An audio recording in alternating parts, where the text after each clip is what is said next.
And welcome to our first seminar of the year 2023. And today we welcome Dr. Czaczkes as our seminar speaker.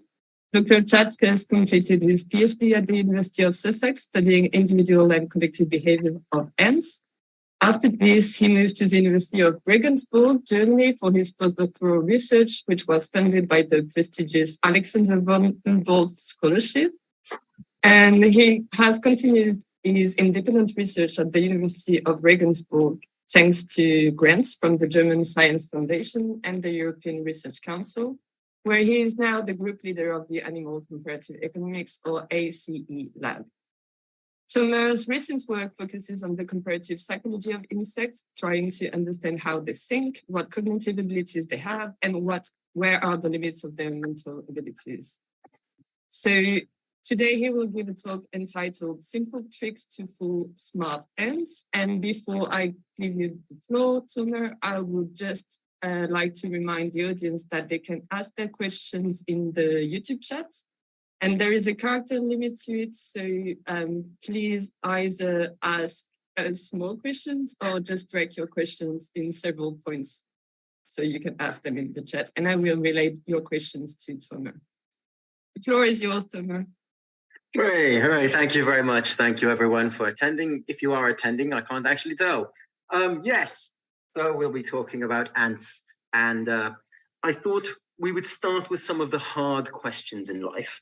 For example, this question is really hard. Is this good? And I'm sure you're asking, well, what is good? Well, is anything good? You know, is my phone good? It's not. Is my job good? Is my partner good? Is this talk good? These are difficult questions, and it turns out humans are really bad at them. So what we tend to do instead is to answer a different question. We think we're answering, is this good? But what we're answering is, in fact, is this better? You know, is my phone better than that phone? Is my job better than that person's job? Is my partner better than that person's partner? And is this talk better than the previous talks in the series? It's also not, I'm afraid. But here we are. The point is that good for us is often relative. It's relative to a comparison point, right? So usually what we expect. And so you can see if it's worse than what we expect, we think it's bad. And if it's better than what we expect, we think it's good. In fact, so this curve is the idealized value perception curve for humans. It's quite interesting. Let's have a look at it. There's two things to notice. First of all, look how losses loom larger than gains. That means losses hurt more than gains feel good, which means that if you lose €5, then you gain €5. Actually, you're worse off than if you haven't lost or gained anything. Another interesting thing is these diminishing returns, right? So you can see that as you lose and lose more stuff, or gain and gain more stuff, it hurts and hurts less and less additionally. So that means that basically losing €5, losing €10, let's say, doesn't hurt twice as much as losing €5, right? So this is an interesting thing. But the main take-home point here is that for us, value is relative. This all seems rather intuitive, but it turns out this really shook up the world of economics and actually won somebody a Nobel Prize some time back. So, the take-home message, I guess, from all of this is that we are weird and lazy when it comes to making decisions. And I wanted to ask whether insects are also weird and lazy. And of course, I chose to work with ants because ants are awesome for many reasons, which I will be happy to discuss later. But the particular reason I chose to work with the ants is that we can tell how much an ant likes something. So here's a drop of sugar, and an ant's going to come to it. And let's just see what she does. She hits the drop of sugar and she's drinking calmly and happily. This is a happy ant. And I guess you can't tell. I mean, I can tell, but you might not be able to tell. But compare it now to this ant. So an ant's going to come eventually. There she is. And she's found the sugar and she drinks, and we count 1, 2. Oh, she's broken away. And she keeps breaking away. This is a sad ant who doesn't like her food. And so it's really easy to tell the difference, as you can give 1 a 1 and 1 a 0. Another really useful thing about some ants, like the ants I study, Dasius niger, is that they actually lay pheromone trails. That basically means I've liked this stuff, all my sisters should also come here. So here's an ant laying a drop of pheromone. And what you'll see is she's going to turn around and run back to the nest. And she'll dip her abdomen on the ground, this bit. And that's her laying a drop of pheromone. You can actually see that. So here we are. And bloop, bloop, bloop. She laid 3 little drops there, I hope you can see. And we can simply count that. The more little dots of pheromone, the happier the ant was, the more she liked that. And so now we can sort of see if an ant likes something or not. We can start to ask these questions. For example, is value in ants relative? And it's a terribly straightforward experiment, like all of my experiments. We have a box full of ants and a little bridge going to a runway. And on the tip of the runway, we put a drop of sugar. And the sugar might be very poor quality, not very sweet, or very, very good quality, or all sorts of qualities in between.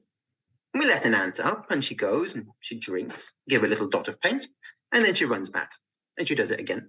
And now we have an ant which is sort of expecting good food or bad food or medium food. And so while she's in the nest, she gives the sugar to her sister so she can get some more. While she's in the nest doing that, we play a trick on her.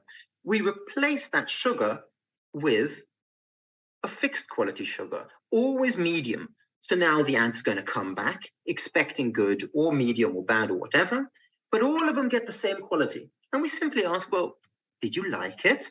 And when they run back to the nest, we count these little dots and we ask, do they lay the same amount of pheromone? Now, remember, all of these ants get exactly the same quality of food. So they should all lay exactly the same amount of pheromone, right?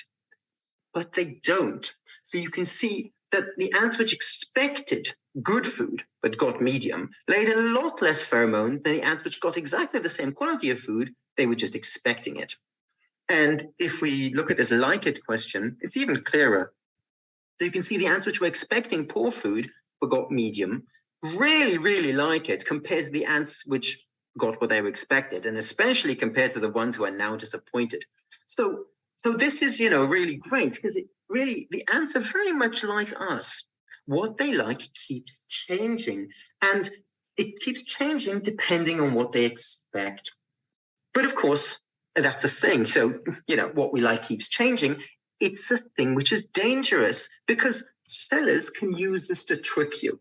So, for example, I went onto an online marketplace, which I'm not going to name, and I wanted to buy a 3D printer because everybody wants to buy 3D printers. And they said, sure, £220, please. Fine. But then this happened. They said, hey, why don't you go ahead and buy this thing here? It's a curing stand, but it doesn't matter. For only £335. But wait a minute. The printer was $220 plus 115. It's not like they're giving me a better deal or anything. It's not 20% off. So why are they doing this? Do they think I'm an idiot?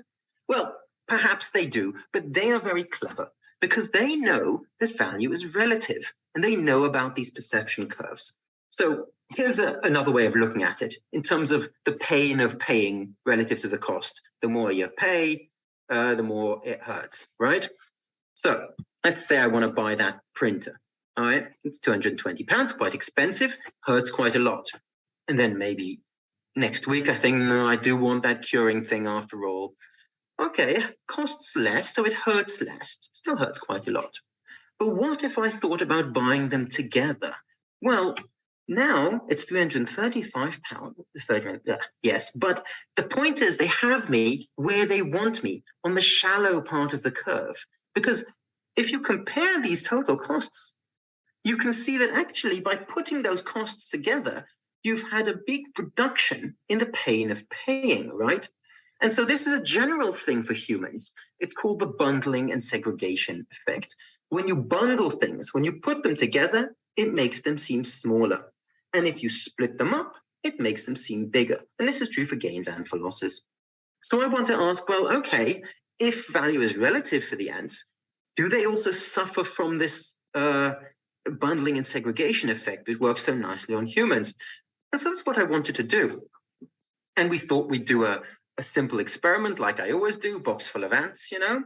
So we have a box full of ants, and if we want to put all the rewards together, we just put a big drop of sugar at the end, right? The ant comes, she drinks as much as she wants, and she can go back to the nest. Or we can split up the rewards, right, into little bits of reward.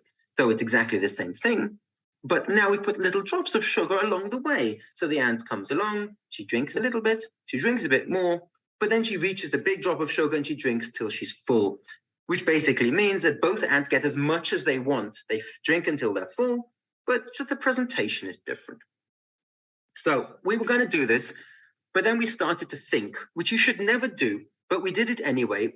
And it turns out that there's a problem, because we're not just necessarily bundling or segregating gains, we're also segregating travel, right? So think about it. This one, you have one big path, and here you have two little paths and a big path. So we really need to first know whether this travel is a cost, because if it is, it's going to ruin everything. So sorry about this. We have to have a little side experiment to ask if travel is a cost. Or in other words, do ants dislike more distant food? Turns out no one's really done a proper experiment on that.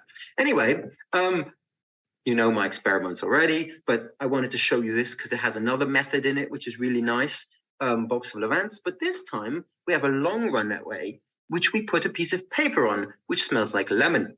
And we put a drop of sugar on, which tastes like lemon. And the ant comes along, she drinks, gets marked, runs back. And then when she comes back the next time, for example, we replace the runway with a runway which is short and smells like rose, and the reward tastes like rose. So the ant comes along, drinks, runs back, and they do this twice, and they basically need to learn that, you know, lemon means long and rose means short. And every time they go back, we do this pheromone counting thing. In case you missed it, should we watch it again? I just really like it. It's happy ant. Sorry.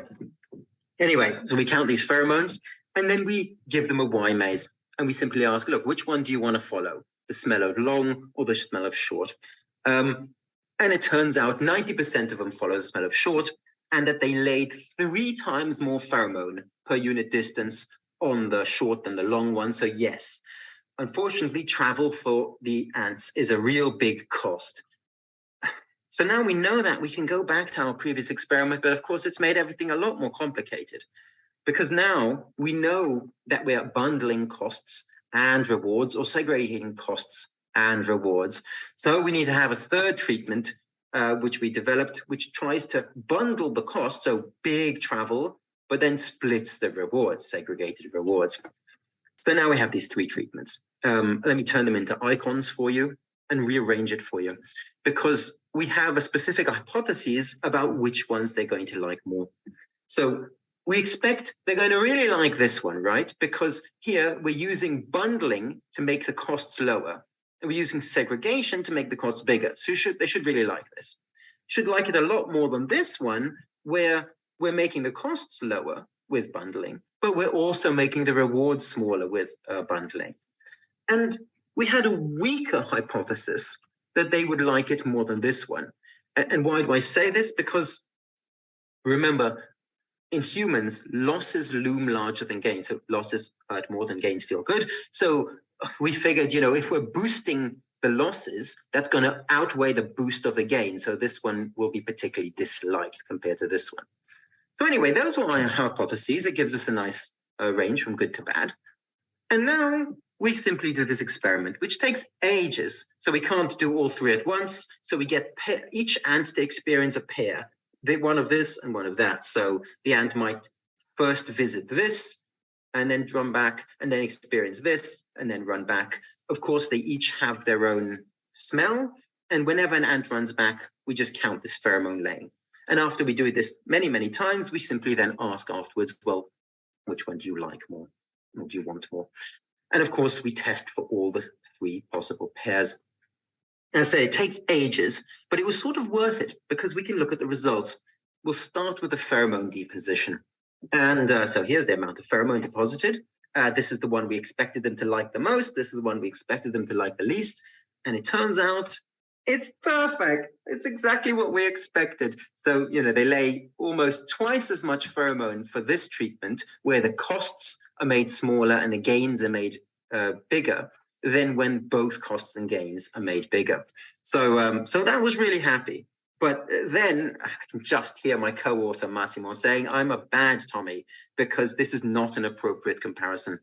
And he's right, of course, because, remember, it's not like each ant experienced all three or even just one. Each ant experienced a pair of this one compared to this one, or this one compared to this one, or whatever.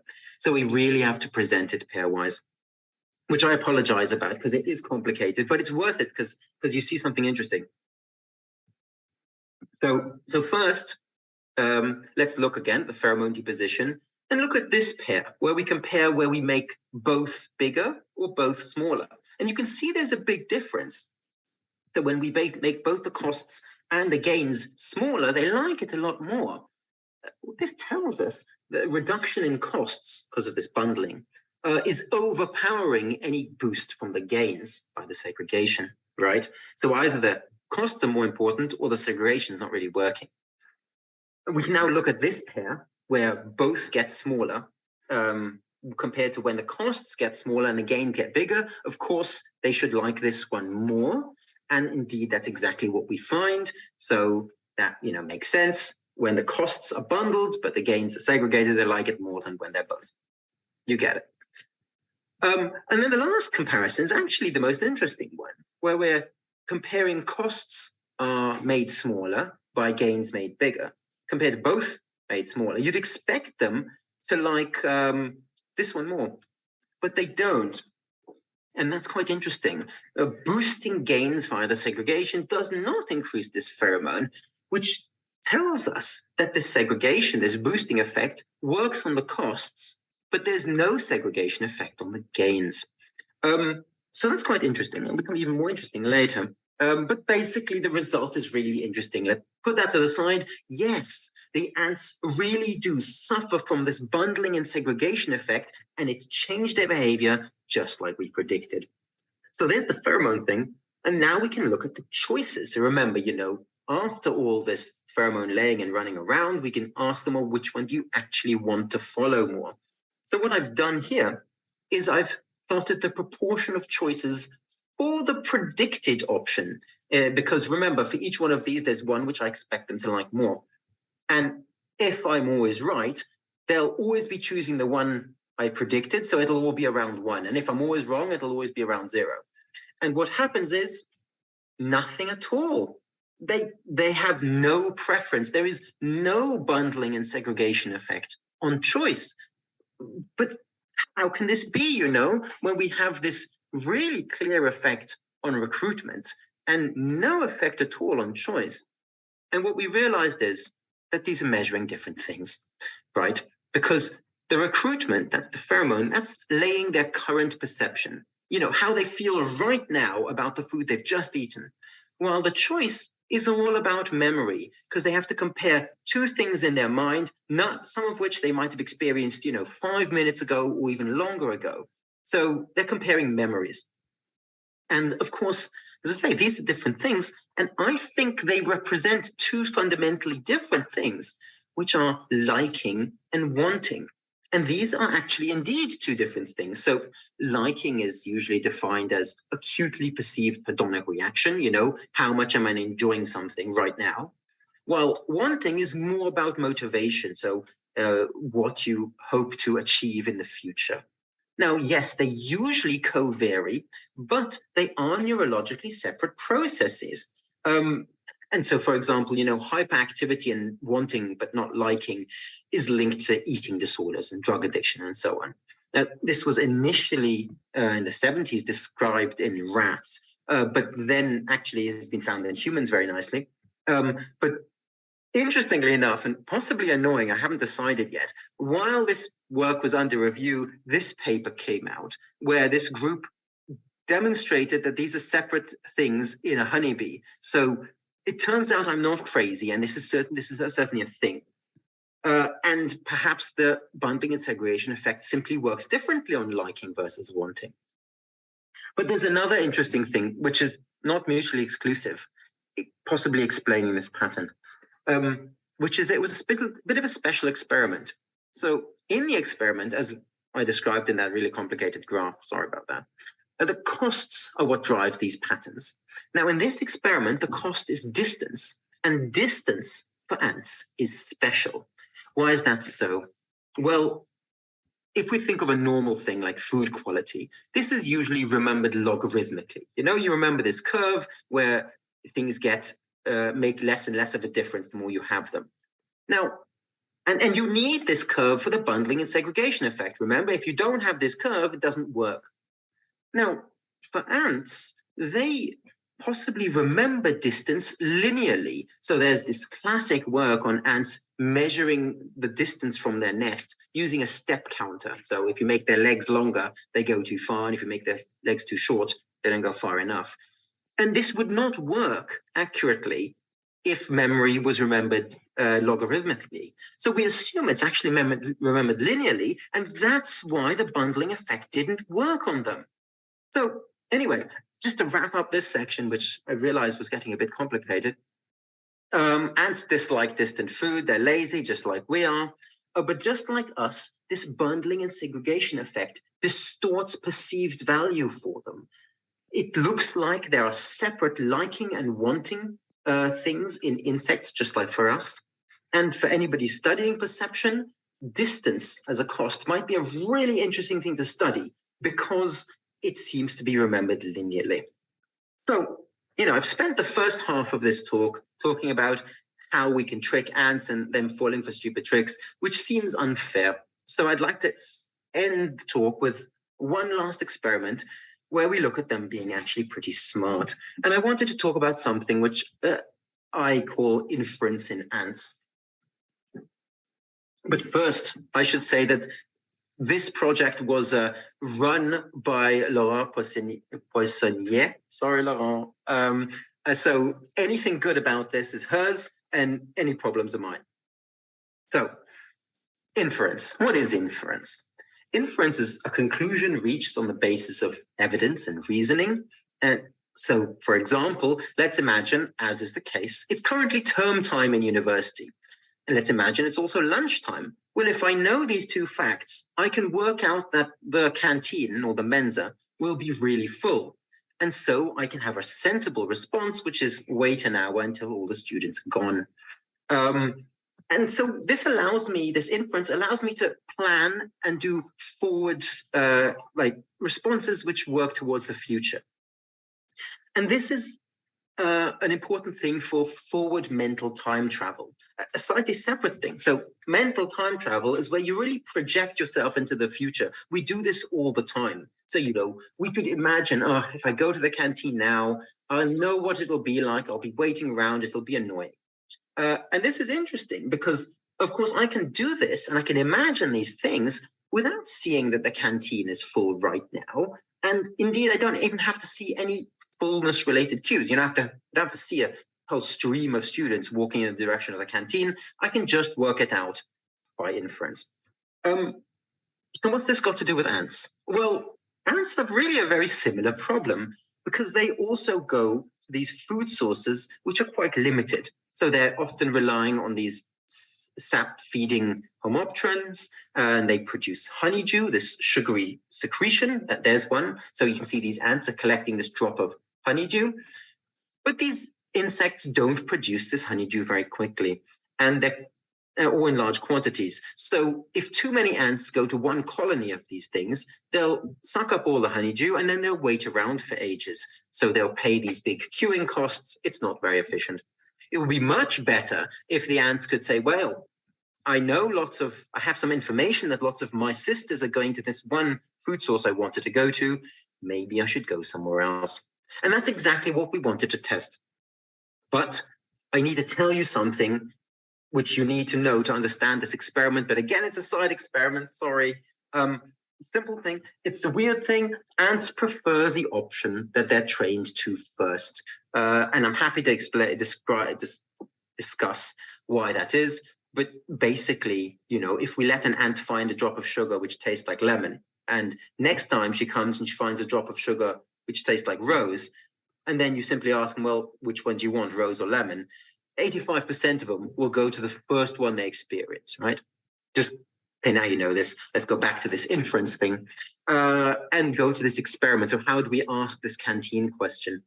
Well, I thought I'd show you what the Y mazes we use actually look like. So they're nice little 3D printed things. If anybody wants a copy of the model, happy to send. And you can see they've got these pieces of paper on them. So I can put another piece of paper on the top, which smells like lemon, and we put a feeder on the top. Now, these are special feeders. This is what they usually get their food from. Half of the ants get a feeder like this. It's an unlimited feeder. There's lots and lots of holes. But half of the ants get a small canteen where there's only one hole. So only one ant can feed at a time. So fine, there's only one option. So an ant comes along, she drinks, she gets marked with a dot of paint as usual. It's quite easy to do. And she runs back. And then we change things around. We get rid of those things. We give her the second option on the other side. This one smells like rose. This one offers rose-flavored food. And importantly, it's the same sort of feeder. So if here it was unlimited, this is unlimited too. And if last time here it was limited, here it's limited too. So the ant comes along. Eventually, there she is. She drinks. She runs back. Okay, now we've done this training thing. And now something interesting happens. So we replace that middle piece of paper with an encounter arena. And so here on the Y maze, we now give both options. So the ants will be able to choose. Half of the ants which we trained just walk along here and get to choose without anything exciting happening. But for half of the ants, something exciting happens. We get 5 of their sisters, their nestmates, to drink from a drop of sugar, which tastes and smells just like the first option which they experienced, right? So we get these 5 sisters, they drink, and then we put them in the arena. And they're hanging around in this arena. They can't get out because there's water. And we find our other ant, and we let her hang around with them for a minute to encounter them, to sort of pick up the smell of the food they've been feeding on. And this is supposed to be the sort of, oh, there's lots of ants who have just gone to this one food source. Maybe it means the food source is very busy. So that's the idea. And after they hang around for a minute, they get to walk on, and we simply ask, which one do you go to? So we do that. We do that for 100 ants for each one of the combinations. So we have these 4 possible combinations. So this is percentage ant count. If we have an unlimited feeder, lots of space, no other ants encountered, as we expect, most of the ants go towards the first feeder which they experienced, because we know they're like that. But what we can do is have a big feeder with lots of space, but make our ant encounter lots of other ants which smell like that feeder. And if we do that, still 87% of the ants go towards the first feeder. Okay, so what if we give them a limited feeder, small canteen, but there's no other ants coming back from it? Still, most of the ants go towards the first one they went to. But what if we have a small limited feeder and there's lots of ants apparently coming back from it and they're full? Well, now we get a complete change of behavior, and now less than half go towards that feeder, the first one they went to. So, it's a really strong effect, and we can ask 2 questions. First, we can ask, why do they do this? And that's pretty straightforward. It clearly is for reducing queuing costs. So if this feeder is full, they can just go somewhere else or go find some new food sources. And of course, it reduces information gathering costs. So the ant doesn't have to go all the way to the aphid patch or whatever to see that it's full before going elsewhere.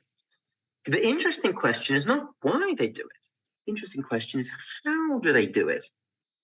And there are many explanations which we can give, going from really rich to really lean. So maybe a rich explanation would be mental time travel. And this is, again, imagining the future. And it's a subjective experience. The ant might be sort of, imagining getting to the feeder and there's a big queue and it can't get in. Of course, because it's a subjective experience, we can never know if they really experience it. So what cognitive comparative psychologists like to do is put like in front of things. So we could call it a mental time travel like behavior. It's consistent with it. But there are other explanations. Perhaps a slightly leaner one is inference about the future. So maybe they don't need to really imagine themselves going to the feeder and being full and then being annoyed. But they do need to have this conceptual understanding about the world, which they then somehow simulate forward. So, they need to be able to do these logical steps of, look, the feeder was limited, and I know there's many ants coming back from it, so it's probably crowded, which, it would be pretty impressive if an ant can do. Possibly the leanest, most conservative explanation would be a simple evolved if-then rule. Aphid colonies which run out of food are quite common for these ants. It's very important for these ants. So maybe they evolved to have a simple rule, which is if there's you're encountering lots of ants coming back, then and the food source is limited, then just don't go there. They don't have to understand the causality to act appropriately, right? But it's still crazy because even if there's no inference, how did they work out the feeders? And, I just have no answer to this. It's madness because remember, this is a completely novel feeder type for the ants. So when we feed them normally, they get this sort of feeder with lots of holes. But no ant has ever seen this limited feeder before in its life. So, how does it know what it does? There's no parallel for this sort of thing in nature. It's not like there's these little holes which the ants have to go into and it just doesn't happen. So they've also never experienced crowding in this experiment. There's only just one ant ever on the whole thing. So even if it's just an evolved if-then rule, then they somehow require an understanding of the feeder properties. They need to have worked out that this feeder is easily crowded. So this is something called affordance understanding.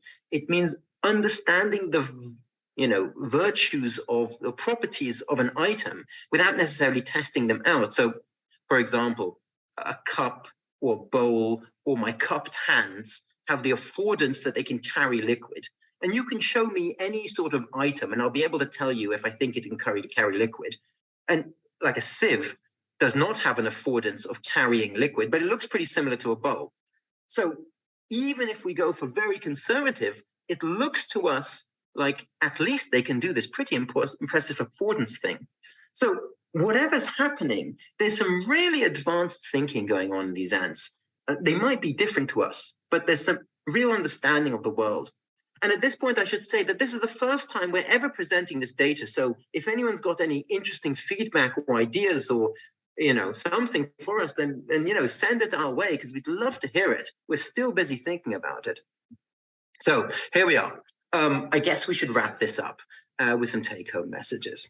The main take-home message from the first part is that value is relative for us and for ants. Good keeps changing depending on what you expect. And we can use this to trick humans and to trick ants. For example, with a bundling and segregation effect, but we've used similar sort of tricks which work on humans, on ants, and it works as well. And they've done the same on bees and so on. So let's keep working. Amazingly, ants seem to have some really advanced cognition going on when deciding about future behaviors. Do I go to a limited feeder or not? And we're not quite sure how they're doing it yet. There are many options, but there's something really interesting going on. And, again, much like us, which gives us this ultimate finding that, ants and humans are really very similar in many, many ways. So it's worth asking, is it because the ants are really much more advanced than we might think they are? Or is it because most of our decision-making is a lot simpler than sometimes we'd like to believe? Now, I don't have any answer to these questions, so instead, I'm going to have to just thank people. Many thanks to all my co-authors, many thanks to people who pay money for science, many thanks to people who take beautiful pictures, but most importantly, many thanks to you for listening.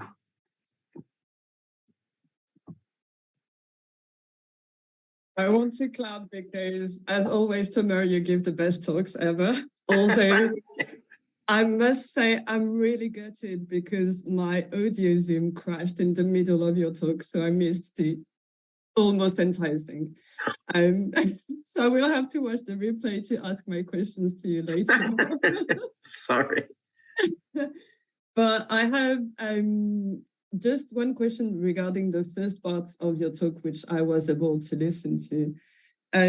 Because I remember you published a while ago a paper where your results showed that there was some kind of priming thing happening, like you were delivering a small reward before the ants had to choose a branch in a Y maze, if I remember correctly. Oh, yeah, that's right. Yes, that's right. And how does that relate to the results you showed today? Yes, so the ants can certainly use this information to know.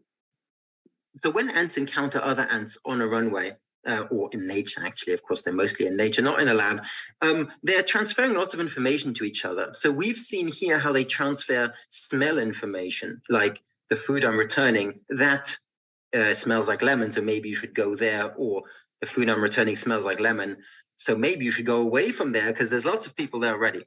Ants, sorry.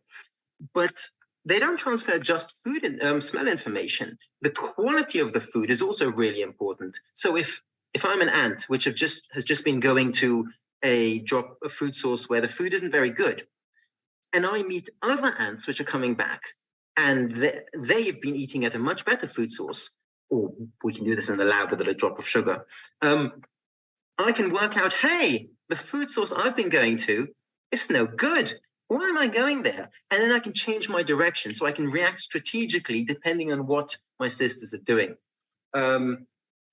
But yes, so it's quite a complicated thing, and we're only starting to scratch the surface of how these interact, because of course you will also get these disappointment effects, like I talked about at the start. If you are an ant going out and you meet another ant coming back with better food, I guess you're suddenly disappointed about the food which you're collecting, so you might start going to look for something better, which also happens in the nest. And I guess we could imagine this will help the whole colony really end up focusing on the good stuff and start getting away from the bad stuff. But, there's really a lot of complicated stuff going on between the complicated thinking of the ants in their brain and how they all interact to make a decision, which, we're working on it. Yeah, it's fascinating. And could you just sum up into us, because I missed everything, the graph with the feeder unlimited versus limited and nice mates or no? Oh, yeah. Do you want me to share the screen again? Maybe it'd be helpful. As you wish. Don't buzz it too much because everyone already has. It's fine. Here. We want this one. Go back. Yeah, I did a lot of talking. I do apologize. Yeah, so this is the craziest thing. So ants usually like to go in one particular direction, and they'll go there if there's like lots of available food. They'll go there if there's lots of available food, but they're meeting all these sisters coming back from the same food source. They'll go there if there's not so much food available, but they're not meeting any sisters. But here, they've got this weird situation where it's like they're going to an aphid patch which doesn't have a lot of aphids in it. They know there's not a lot of space, and they're meeting lots of sisters coming back from this food. Well, they think they're coming back because they smell the same, right? And they seem to be putting up these two information sources together, saying, look, I know there's not a lot of space, and I know there's lots of ants coming back there. I had best not go there in the future. And so they change their behavior.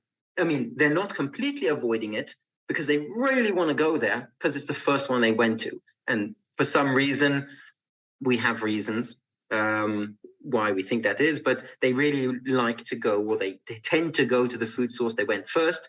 But this pushes back very hard against that. So it looks like they understand that they probably shouldn't go there because it's probably going to be full and they'll have to wait around. That's fascinating. I know. It's just, I should say, sorry, can I just break in here? Lorraine and I planned this experiment together. And I told Lorraine it was never going to work. And she's like, no, the ants are super smart. I was a doubter and I was proved wrong. So respect to Lauren. More credit to her. And is it with Argentine ants? No, of course not. Okay. Why would I work with, no, it's with Lasius niger. All right. And you didn't use pheromone in this one experiment, did you? No, we clean away all the pheromone all the time. Wait, I'm saying that. I don't know. I'm sorry. I didn't run the experiment. I just planned it with Lauren. Lauren and I'm sorry, a student whose name I've forgotten. But it was on the acknowledgements, so it was ran it. So e culpa.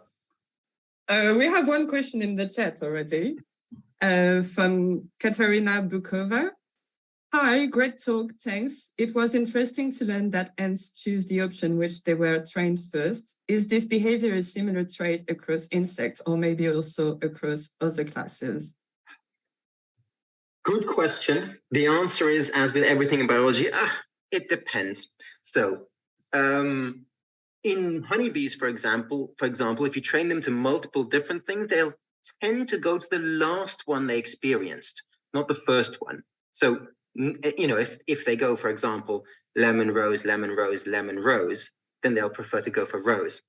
But generally, we do see preference when we're learning a list of things. This is true in humans as well, of course. If we have to learn a list, we remember the first part of the list and the last part of the list best. So remembering the first thing is called the primacy effect. The last bit is the recency effect. And this is indeed what to a certain degree, what's going on here, I think. It's a primacy effect. And it's all to do with how learning works. So I'm going to go out on a limb and say, yes, I think this is going to be generally true because the ants in this experiment, they didn't know food was coming at all until they found a drop of food. And so suddenly it's really surprising to them. And so they really pay attention to what's around them. So surprise is a really big part of what causes learning to happen. So if they're very surprised, oh, there's food here, I'm going to pay attention. It's lemon, blah, blah. I like lemon. Next time they come, they find rose-flavored food, but they're not so surprised that there's food there anymore. So they're not paying so much attention anymore. And that's why I think this primacy effect happens in our case. I think it's because of how we trained them. And I guess if you train them for, we only let them go twice or 6 times, but if you did it 20 times to each flavor, I guess it might disappear. Okay. We have another questions, 2 more even. From Giovanni Reina. Hi, why do you think they prefer the first feeders a C? I think I just answered that question. All right. And next one is from Alba Motes Rodrigo. Hi, Tomer, thanks for the talk. Do you find a difference depending on the number of sisters that the ants encounter in the intermediate arena? Now, that is a great question, and I wish I had an answer, but we didn't vary it. We always used 5. I guess, yes, that would be really interesting. It would make sense if they only met one sister, maybe they shouldn't care so much. Similarly, it would be nice to change how many holes. Is it a tonal thing? If there's 3, do you need 15 ants to cause the same effect? But, just doing this experiment did take months. So there's a limit to how many questions we can ask.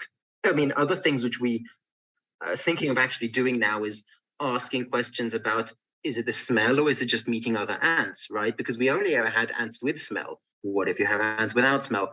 But as with all things science, you have to sort of pick where you put your efforts. So no answer, it would make sense. Reasonable question.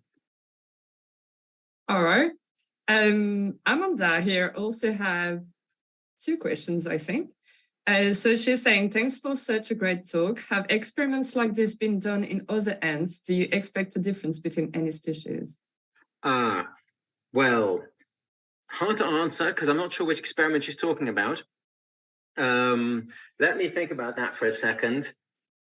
I mean, I'm going to go out on a limb and say probably not so much because we as biologists are, often terrible people and very lazy, and there is lots of perverse incentives. So there's not often a lot of incentive to repeat the same experiment on like a different species, unless you have a good reason to think that they're not going to do the same thing.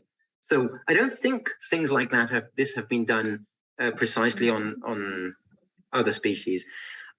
I guess that you would see species differences. So, for example, this species is, of course, very reliant on lots of these aphid colonies. They're very important to them. But if you have a species which is primarily a predator, it might not have the same response.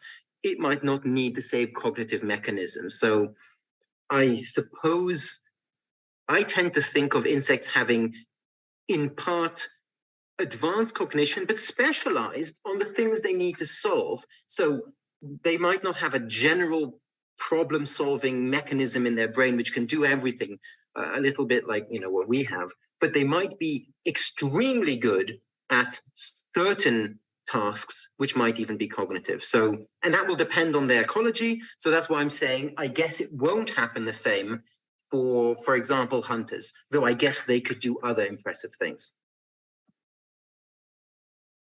All right, thanks. And she continues, you also mentioned you clean the pheromone between testing. What do you use for this and how do you know it's completely removed? Could there be visual remnants invisible to humans but visible to ants? Yes, visible, possibly. I mean, the amounts are very small, but certainly a danger would be that we didn't clean them well enough. And that's why we don't clean them off. We get rid of the whole thing which they're sitting on. So this is, in fact, where I got here. Look at this is why I've designed this Y maze in this way. We go right back to the start. You can see how it's designed. The critical point where they're making decisions has no plastic. These are made of plastic. It's only got this paper, right? And so these papers we throw away every time between ants and between visits and stuff. So while it is technically possible that some pheromone will go through the paper and onto the plastic, we can be absolutely certain that here, where they have to make the choice, there is nothing. So no, we're not relying on cleaning stuff. We're just throwing it all away. All right. We're waiting for further questions. In the meantime, I'm sorry, I'm kind of like blind throwing questions because I missed everything. But for the results with the previous slide you showed. Right, where are we at? Which one?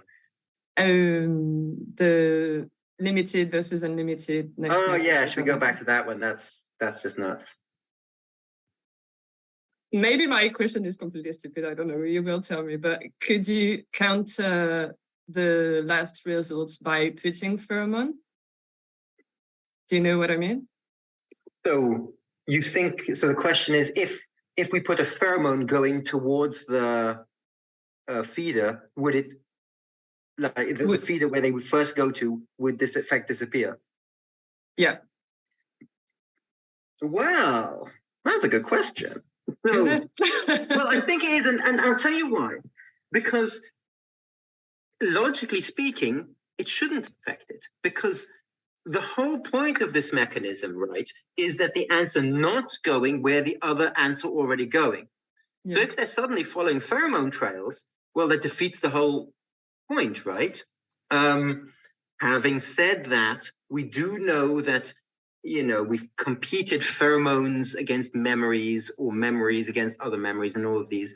And it does often seem that you have a bit of a tug of war between the different things which the ant wants to do. So I guess if I put a pheromone trail pointing in that direction, more ants would go towards it.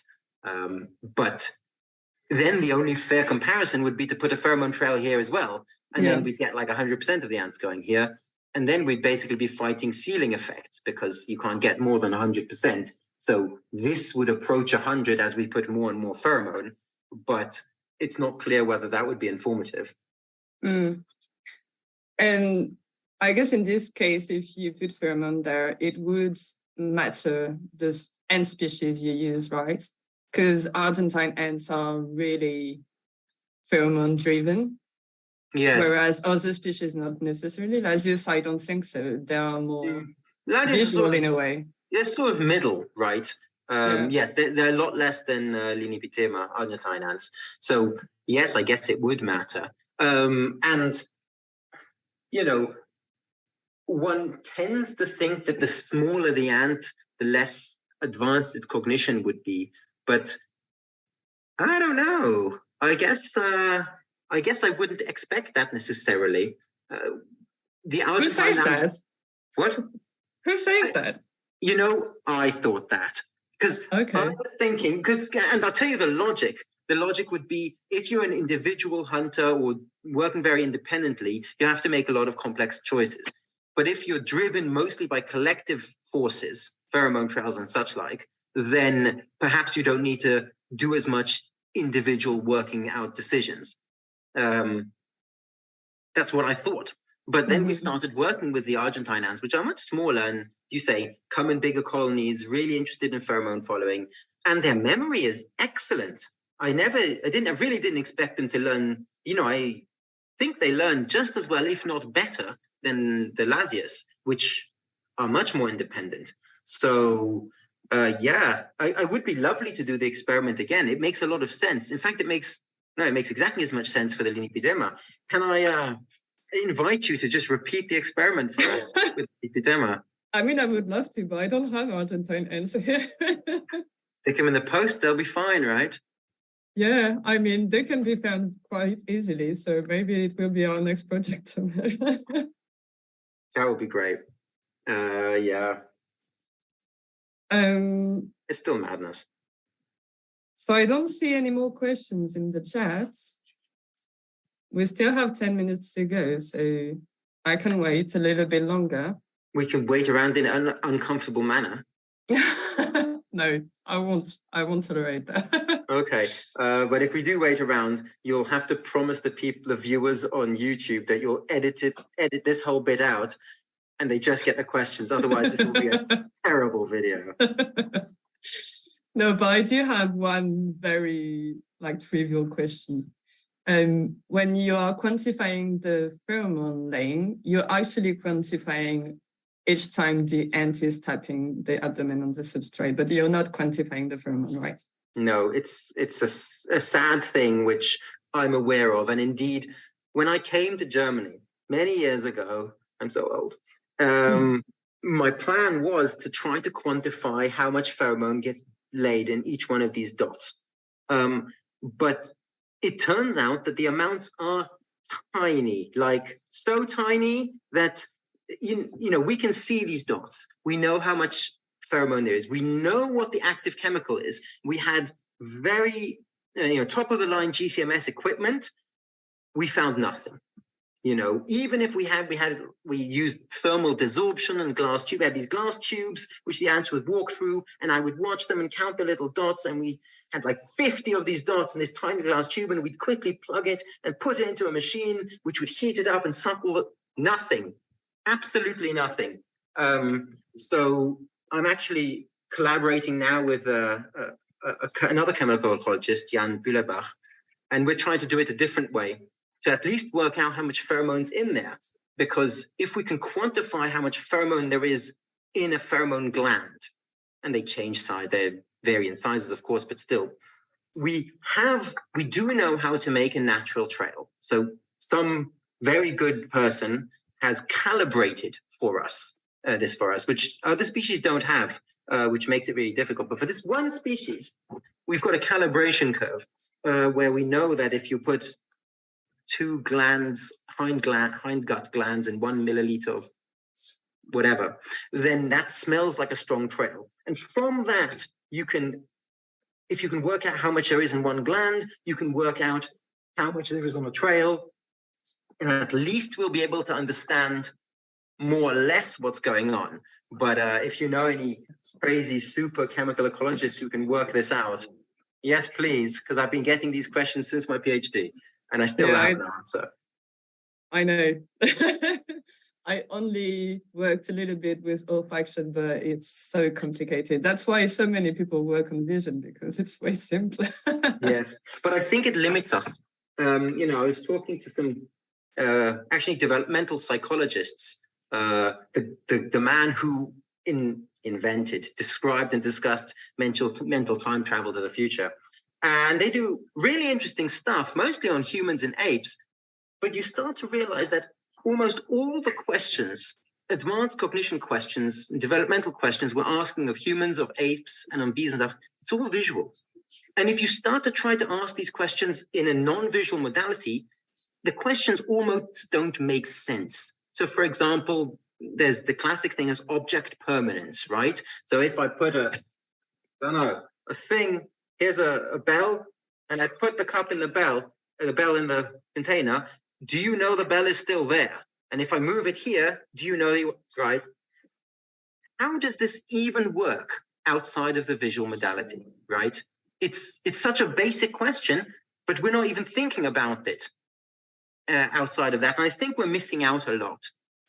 Similar things are like the mirror test, which has its own great problems, but it's still very famous, but it doesn't work unless you're visual. So are we claiming that non-visual creatures cannot be cognitive? I'm sure that's not what we're claiming, but we're clearly limiting our thinking. And, we've been trying in my lab to come up with non-visual alternatives for these things. It's not easy because we're stuck in ourselves, and it's so hard to get out of our own Umwelt, our own, how we see the world. So maybe it requires smarter people than us. But yeah, 100%. We need a lot of chemical ecologists to tackle all of this. We do have more questions. So one from Tiberian. He's saying your setup, or they're saying your setup could also work for negative stimuli experiments. If you add scented dead ants into this arena, which fed before on one scented feeder, the forager ant would maybe avoid that feeder. That is a good idea. Dear Tiberian, I recommend you do this experiment at some point, or perhaps find a student to do it for you. I believe I know who you are. Yes, we could do that, couldn't we, with dead ants? Because there's a current project just been completed by a PhD student in our group, Thomas Wagner, and he's found that nestmate corpses act as a negative stimulus, right? So the ants just don't like nestmate corpses, and if you have scented nestmate corpses that smell like lemon, you give the option between lemon and rose, then they'll go for the rose smell because they'll avoid the corpse smell, which I guess makes sense, but it doesn't work in every situation. So it's interesting to see where it works and where it doesn't. But, we're thinking about that in terms of pest control, because, of course, you're killing a lot of ants when you're doing pest control, but not all of them. And then you're going to have all these corpses which smell like the thing you've been killing them with. And then maybe they're starting to avoid this food because it smells like death. But, paper is in prep. And if only that Thomas would write the paper, Thomas, if you're watching this, write the fucking paper. Then we get out, then everyone can pick it apart. All right. And final comments, I would say, from David McCluskey. Fascinating research. Thank you for the talk. It is my pleasure. So I guess we can wrap it up now because we're only 2 minutes away from the end anyway. Thank you so much, Tomer, for this talk. It was, as I said, as usual, very exciting. And I will make sure to watch the replay right now, just after this. Yes, please. But then you have to promise to give me helpful feedback and ideas, because that's what we live If I can, Tomer, that's pressure you're putting on me. No pressure, lots of pressure. It was an absolute pleasure to be invited. I love the Animal Behavior Live series, and it's an honor to be part of the seminar series. Thank you so much. And for anyone listening to us still, we have a roundtable next month during the final week of April on women in science. And I would encourage all our male colleagues to join us on YouTube if you can. Thank you. Right. Bye.